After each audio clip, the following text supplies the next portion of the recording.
E sejam bem-vindos ao meu canal. Já vai deixando seu like, se inscreve no canal, ativa o sininho de notificações e vamos pro vídeo. Gente, hoje eu tô aqui para falar sobre esse livro do Hae-Min Sunim, do autor de As Coisas que Você Só Vê Quando Desacelera. Tem mais de 6 milhões de livros vendidos.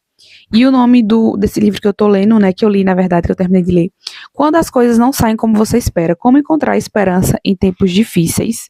Eu tinha feito um vídeo onde eu citei alguns trechos desse livro, mas eu não havia feito uma resenha sobre ele porque eu não tinha terminado de ler, né.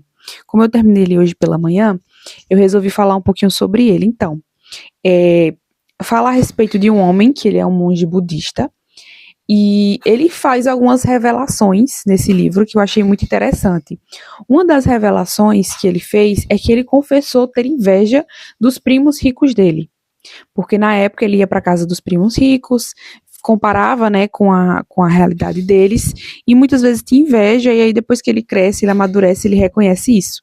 Eu achei muito interessante ele ter reconhecido esse sentimento, porque a maioria das pessoas dizem que as pessoas têm inveja delas, mas não confessam esse tipo de sentimento, que é a inveja, porque vê como inveja, assim, vê a inveja como um sentimento, assim, de inferioridade, né? E a inveja geralmente nasce da comparação. E eu achei interessante ele ter falado sobre isso, por quê? Porque as pessoas, elas precisam despertar para aquilo que elas sentem, para que elas possam modificar. Uma das coisas que eu achei interessante também nesse livro é que ele disse que os nossos pensamentos e sentimentos não nos definem. O que define é a nossa consciência, ou seja, os nossos princípios, é aquilo que a gente pensa sobre o que é certo, o que é errado, essas coisas que são, entendeu? Então ele diz assim, tem gente que pensa que esses pensamentos e sentimentos lhe definem, mas não definem. Porque se esses pensamentos e sentimentos desaparecer, você desaparece também? Lógico que não. E você já era uma pessoa antes desses sentimentos e pensamentos aparecerem. E continuará sendo quando esses pensamentos e sentimentos aparecerem. O que significa? Tem gente que se define, por exemplo, eu sou uma pessoa ansiosa, eu sou uma pessoa feliz, eu sou uma pessoa tal coisa. Assim, tipo, traz uma emoção e diz que aquela emoção lhe representa, sendo que nada nos representa totalmente. Por quê? Porque as emoções é um estado de ser. Eu estou feliz, mas daqui a pouco eu posso estar triste. Eu estou ansiosa, mas daqui a pouco eu posso estar surpresa. Enfim, sentimentos vai, sentimentos vêm. Mesma coisa, pensamentos vai, pensamentos vêm.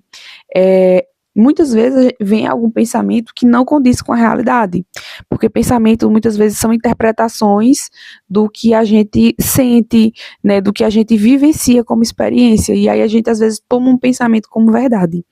Só quem já teve algum problema grave de ansiedade sabe como é complicado lidar com alguns pensamentos, porque quando vem o sentimento de ansiedade, acaba vindo pensamentos de preocupações, pensamentos aleatórios, pensamentos que muitas vezes não condizem com a realidade, né? Muitas vezes é só uma preocupação mesmo, que você tem de que aconteça algo e você coloca, tipo, uma expectativa naquele pensamento de esse pensamento é verdadeiro, esse pensamento corresponde, só que nem sempre, né? E aí, aqui esse livro traz justamente esse alerta, né? Para que você esteja no momento presente. Eu achei muito interessante ele lembrar disso no livro, né? Que você esteja no momento presente. Quando você traz a sua vida, né, para o momento presente, a sua mente encontra paz.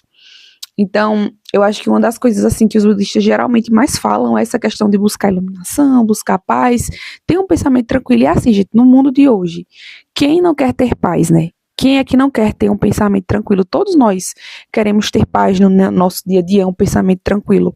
Mas para que a gente encontre essa paz, essa tranquilidade, a gente precisa focar no nosso desenvolvimento pessoal, a gente precisa focar em deixar nossa mente no momento presente, por mais difícil que seja, encontrar prazer no dia a dia, no momento presente, em alguma coisa, entendeu? Encontrar prazer, por exemplo, em cozinhar. E enquanto você cozinha, você prestar atenção a cada ingrediente que você coloca no prato, entendeu? Que você coloca ali na refeição. Vou dar o exemplo, eu na minha gravidez, eu comprei vários livros de colorir e estava focada em colorir para passar tempo, assim, para relaxar. Então, tipo, enquanto eu estou pintando, eu não ficar pensando, eita, mas no futuro, e se tal coisa aconteceu no passado, eu deveria ter feito diferente, porque eu agi da forma que agi e tudo mais. Então, veja, tudo isso são o quê? Pensamentos de julgamento e de situações que não estão no meu controle, porque o passado já foi, e o futuro eu não sei o que reserva. Então, às vezes a gente migra muito nosso pensamento para situações que a gente não tem controle nenhum, né? E que muitas vezes são hipóteses, por exemplo, a questão do futuro. Você tem um pensamento que é uma hipótese, você não tem a certeza de que aquele pensamento vai acontecer.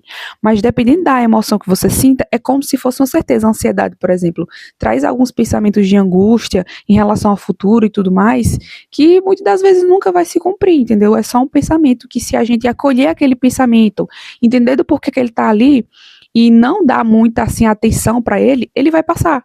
Entendeu? Assim que a emoção meio que passar, porque nenhuma emoção dura para sempre, né? As emoções são passageiras, ele vai passar. Então é justamente isso que fala nesse livro aqui, quando as coisas não saem como você espera. Ele diz para você observar os seus pensamentos e não dar assim muita trela para eles. Você entender que pensamentos vêm, pensamentos vão, e você não deixar com que esses pensamentos, com que essas emoções venham definir você.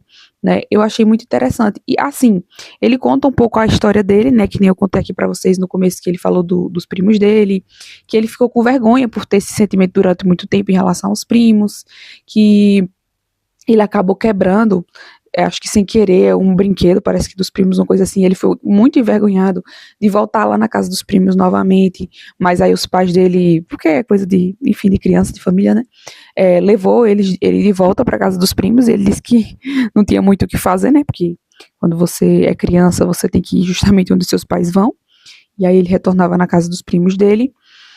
E assim, ele falou um pouco sobre a vida dele em geral, né, de que quando ele começou a ganhar mais notoriedade, algumas pessoas começaram a dar hater nele, críticas, e aí ele falou um pouquinho também a respeito dessas críticas, né, como ele tinha internalizado no começo essas críticas, e é a maior verdade, né, assim, quando você começa a ter um pouco mais de notoriedade, vai ter pessoas, né, que vai gostar de você, e vão ter pessoas que não, né, é normal, assim, todo mundo meio que vai ter uma opinião ao seu respeito, que nem sempre vai ser uma opinião positiva, né? Então ele disse que se magoou um pouco quando um outro budista começou a falar mal dele, né? Ele disse que era um irmão de monastério, então eu acredito que era do mesmo monastério que ele frequentava. E aí ele disse que começou a se sentir muito mal em relação a isso, porque na cabeça dele ele pensou assim, não, se eu sou budista e a pessoa também é budista, tem que se apoiar, entendeu? Já que a gente tem a mesma religião, a mesma crença, o mesmo jeito, né? Do mesmo jeito assim de crença. Mas nem sempre isso acontece, né? E outra coisa que eu achei interessante, ele falou a respeito do preconceito de religiões. Ele disse assim: quando você entende o que em todas as religiões tem em comum, você não julga mais precipitadamente outra religião. O que ele quis dizer? Que todas as religiões estão buscando por paz, estão buscando entender o sentido da vida, né? O ser humano, desde os primórdios, quer saber o sentido da vida, o sentido das coisas. Só um momentinho aqui, viu, gente? Porque meu filho pegou o chinelo aqui. Só um momentinho. O ser humano, ele quer entender o sentido da vida desde os primórdios, né? Então, todas as religiões têm um único propósito, que é entender justamente o sentido da vida, ter paz, serenidade. Isso é algo que todos buscam, entendeu? E buscar proteção também é uma das coisas que eu percebo que é em comum em todas as religiões. Todas elas querem buscar proteção espiritual. Então a gente quer acreditar que existe algo maior nos protegendo, nos guardando, estando conosco no dia a dia. Uma interessante parábola que ele fez foi a parábola do peixinho. Ele disse que existia no oceano um peixinho e o avô contava a história do oceano para ele. E ele nunca tinha visto o oceano porque ele estava dentro do oceano, né? E aí ele foi em busca do oceano, né, quando o avô falou essa história, e aí ele entrou numa caverna que se chamava Caverna da Morte. E ele nadou durante muito tempo no escuro, depois encontrou um ponto de luz. E ele descobriu que, no fim das contas, o oceano sempre esteve dentro dele. Como ele descobriu isso? Quando ele começou a estar no silêncio. Então ele falou que quando você entra em contato com o silêncio, a sua mente lhe traz respostas, entendeu? E você observa que tudo aquilo que você sempre quis, na verdade, sempre teve dentro de você. Vou dar um exemplo. Às vezes você queria um amor de verdade. Você diz, não, eu queria muito achar um amor de verdade e tudo mais, sendo que às vezes você é amor. Você é esse amor que você tanto busca. Como? Quando você é um tipo de pessoa que tem bondade para com as pessoas, quando você ama animais e cuida deles, quando você ama seus filhos, quando você ajuda, mesmo quando você que está precisando de ajuda, você ajuda o próximo. Então, muitas das vezes, aquilo que a gente busca do lado externo já está dentro de nós. E um exemplo que ele deu foi essa questão do oceano, né? O oceano já está do dia a dia do peixinho ali, ele só não sabia por quê, porque o oceano é muito vasto e é transparente. E assim, muitas coisas dentro de nós já estão ali há muito tempo, só que a gente nunca se deu conta, né, que estavam ali há muito tempo, porque a gente nunca ficou em silêncio para refletir, entendeu? Então ele fala a importância do silêncio, né, não é novidade para ninguém, né, que os budistas, ele busca um momento de silêncio para meditação, para reflexão da vida e tudo mais. E o que eles chamam de transcender, na verdade eu chamo de insight, né, porque eu não sou budista. Então eu chamo de insight, que é justamente quando você desacelera a sua mente e aí vem uma resposta. Então você teve para eles é uma iluminação, né? E pra gente é tipo um insight mesmo, tipo assim, uma chave que vira na nossa mente de, então é isso, essa é a resposta e tudo mais. E é impressionante como a nossa mente trabalha, né? Como a nossa mente funciona quando a gente pede pra nossa mente trazer algumas respostas. Então, se você é uma pessoa cristã, por exemplo, e você faz uma oração a Deus dizendo, Deus, me traga a resposta, o que eu devo fazer sobre a situação? Se você permanecer em silêncio, em calma, em confiança de que Deus vai trazer aquela resposta, vai chegar um momento que Deus vai trazer essa resposta para você, sabe? Então, eu acho muito interessante como, assim, ele é budista, mas ele não fala contra as outras religiões, tipo o cristianismo, né? Porque é muito comum pessoas de outras religiões atacarem o cristianismo, não sei porquê, mas é mais comum. Geralmente pessoas que são de outras religiões até apoiam outras religiões sem ser cristãs, mas talvez algumas religiões veem o cristianismo como uma religião assim muito proibitiva, muito antiga, assim, muito, como é que eu posso dizer, muito preconceituosa e tudo mais, sendo que assim, isso não é verdade, né? Não significa que os princípios cristãos sejam assim opressores e tudo mais, como muita gente enxerga, né? É mais uma questão de ponto de vista mesmo, né? De como cada um tem o seu princípio, como cada um tem o seu valor.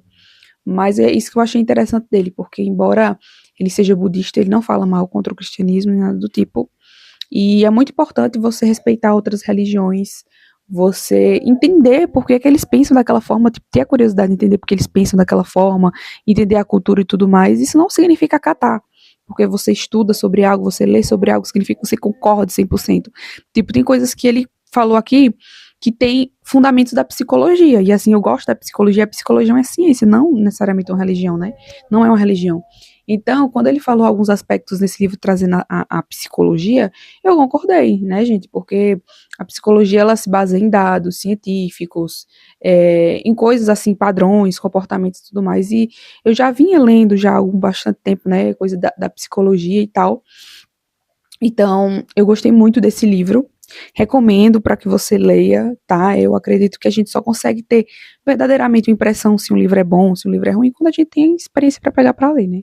Como todo caso acontece, né? Com todo livro, vai ter pessoas que vai ler e vai gostar, vai ter pessoas que vai ler e não vai gostar. Então, essa experiência da leitura é algo muito individual, sabe? Isso é algo de cada um. Tem gente que gosta, tem gente que não gosta. Eu, sinceramente, já li esse livro, As Coisas que Você Só Vê Quando Desacelera. E eu havia gostado da experiência, tanto que quando eu soube que ele estava lançando outro livro, que esse é o mais recente, esse é o terceiro livro dele, que eu acredito que li. Tem o outro que é Amor pelas Coisas Imperfeitas, que eu li também, só que já faz alguns anos. Eu acho que já faz uns 2 anos que eu li o primeiro livro dele, 1 ano que eu li o outro livro, o segundo, e esse é o terceiro que eu li esse ano.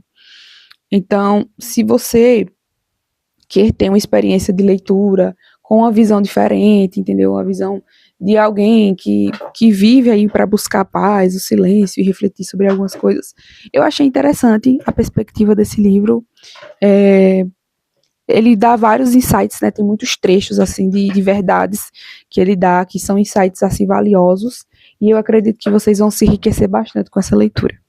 Um grande beijo.